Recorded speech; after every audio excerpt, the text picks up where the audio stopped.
Kaos spesial dari Starting Eleven. Klik link di deskripsi untuk pre-order ya.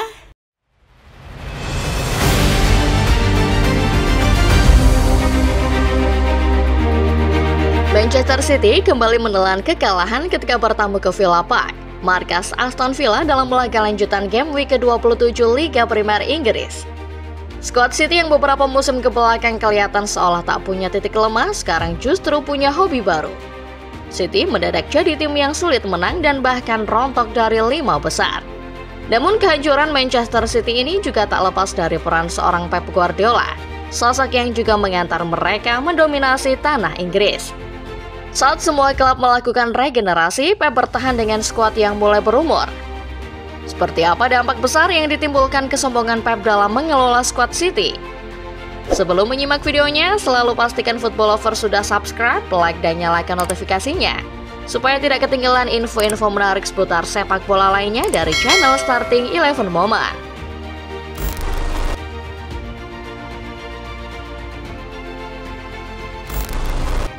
Tujuh tahun menjadi pelatih Manchester City, Pep Guardiola telah membentuk sebuah tim monster yang sulit ditaklukkan. Keberhasilan merengkuh titel keempat Premier League secara beruntun pada musim 2023-2024 menjadi bukti sahih bahwa tim bentukan Pep adalah sebuah tim monster. Tim ini adalah tim pertama yang memenangi Premier League dengan catatan demikian. Dengan skuad yang berisikan banyak pemain bintang, seolah tidak ada yang bisa menyaingi keperkasaan skuad City besutan Pep. Bayangkan saja, hampir setiap lini Manchester City dihuni oleh bintang-bintang tangguh. Di belakang ada Ruben Dias, lalu di tengah ada Rodri, sementara di depan ada striker house goal Erling Haaland. Dua musim ke belakang, City sejatinya mendapat perlawanan sengit dari Arsenal. Tim yang baru mengalami fase kebangkitan bersama pelatihnya Mikel Arteta itu berhasil membawa City pada perebutan gelar juara yang begitu ketat. Namun seperti kata orang, semua akan City pada waktunya. Arsenal menyerah sehingga dalam dua kesempatan terakhir mereka terkesan menjadi sosok yang menjaga trofi City sebelum akhirnya tim asal Manchester itu yang mengangkatnya. Terlepas dari fakta bahwa keberhasilan City pada dua musim kebelakang juga terjadi berkat terpelesetnya Arsenal di pekan-pekan akhir, dua gelar ini juga membuktikan mentalitas juara tim besutan Pep Guardiola. Tidak ada tim yang pernah mendapatkan capaian serupa. Bahkan rival sekota City, Manchester United yang memiliki trofi IPL terbanyak pun tidak bisa menyamai pencapaian ini. Tak mengherankan, berkaca dari fakta tersebut, hampir semua pecinta sepak bola menjagokan City kembali untuk menjuarai Premier League musim 2024-2025. Walau tidak banyak belanja pemain, skuad City musim ini terlihat sudah cukup menjanjikan. Belum lagi ditambah fakta bahwa beberapa tim lain seperti Chelsea dan Liverpool sedang dalam masa transisi pergantian pelatih.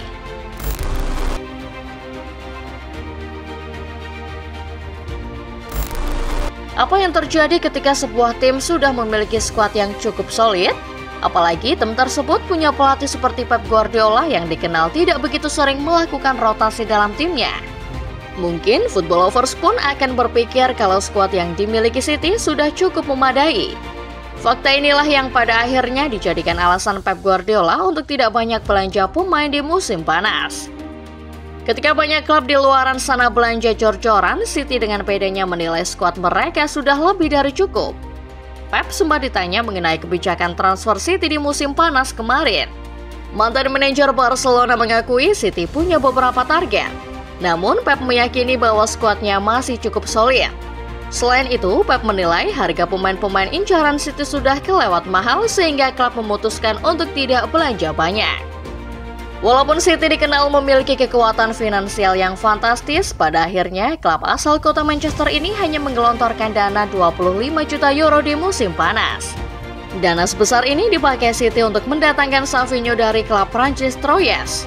Selebihnya, tidak ada transfer datang lagi ke Etihad selain Ilkay Gundogan yang datang sebagai pemain free agent bersamaan dengan beberapa pemain yang telah menuntaskan masa peminjaman di klub lain. Suka atau tidak suka, kebijakan transfer inilah yang menjadi awal masalah buat Manchester City. Di era kompetisi yang makin ketat dan padat, diperlukan kedalaman skuad yang mumpuni. Adalah sebuah ironi bahwa Pep pada akhirnya tidak melakukan persiapan untuk hal ini. Padahal selama beberapa musim kebelakang, pelatih berkepala pelontos ini adalah salah satu yang paling getol menyuarakan protes terhadap kompetisi yang super padat. Katakanlah City punya sederet bintang yang bisa menjamin penampilan impresif mereka. Mulai dari Erling Haaland, Bernardo Silva, Kevin De Bruyne, Rodri, atau Ruben Dias. Tapi coba pikir siapa yang akan menggantikan nama-nama bintang tersebut kalau mereka tidak bisa bermain? Tanpa adanya backup, City harusnya sadar bahwa mereka menghadapi masalah besar di masa yang akan datang.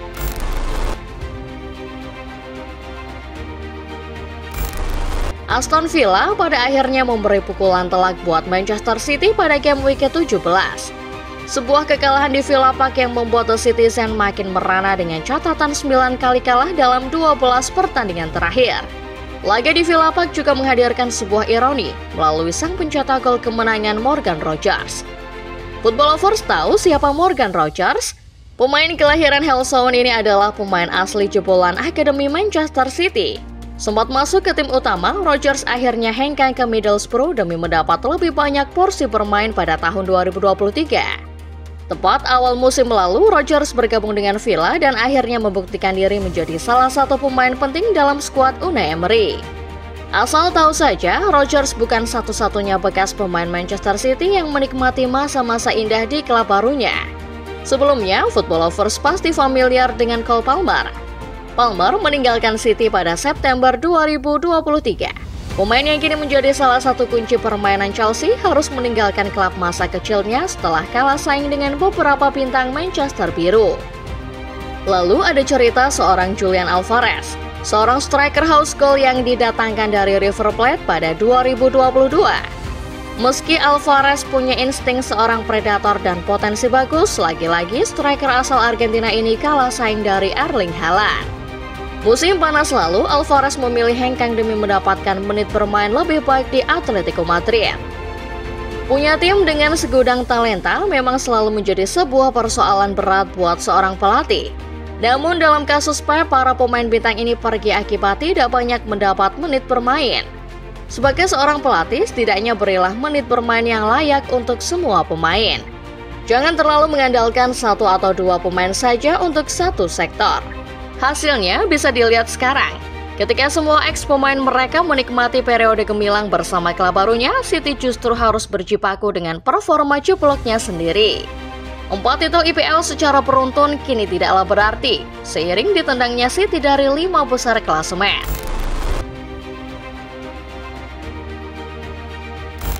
Catatan hanya sekali menang dari 12 pertandingan memang bukan sebuah catatan bagus buat klub sekelas Manchester City. PR mereka sekarang adalah menemukan solusi mengenai apa yang membuat mereka jadi sulit menang. Pep barangkali sudah menemukan jawaban. Namun jawaban itu tetap butuh satu hal yang namanya proses. Walau bisa dibilang sudah telat, Pep akhirnya sadar kalau sebuah tim hebat dibangun dengan kedalaman yang mumpuni. Ambil contoh Chelsea yang punya kedalaman begitu bagus. Kedalaman semacam inilah yang harusnya dimiliki Pep untuk membangun sebuah tim juara. Bukan dengan mengandalkan 1-2 pemain untuk membentuk starting 11 terbaik di seluruh Inggris. Selain itu, dalam dunia modern, siapapun yang tidak beradaptasi pada akhirnya akan tumbang. Di dunia sepak bola pun demikian. Pelatih-pelatih yang masih mempertahankan filosofi bermainnya tanpa ada variasi taktik lain bisa jadi bakal tamat karirnya. Mungkin ini saatnya Pep mempertimbangkan bermain lebih pragmatis alias lebih mengedepankan hasil akhir alih-alih main bagus di saat-saat seperti sekarang. Namun kembali lagi, pilihan ada di tangan Pep. Waktu masih cukup panjang sampai bursa transfer dibuka, atau setidaknya sampai para pemain bintangnya pulih. Sampai saat itu tiba, tampaknya masih akan ada banyak penderitaan buat City. Terkecuali Pep mau menurunkan sedikit egonya dan bermain lebih pragmatis atau yang penting menang dulu. Akhir kata, ada banyak faktor yang membuat City hancur di musim 2024-2025 ini. Kedalaman skuad dan pemilihan taktik serta komposisi pemain Pep hanyalah sebagian di antaranya. Lalu kalau menurut football lover sendiri bagaimana? Apa masalah utama yang membuat City rungkat musim ini? Yuk diskusi di kolom komentar.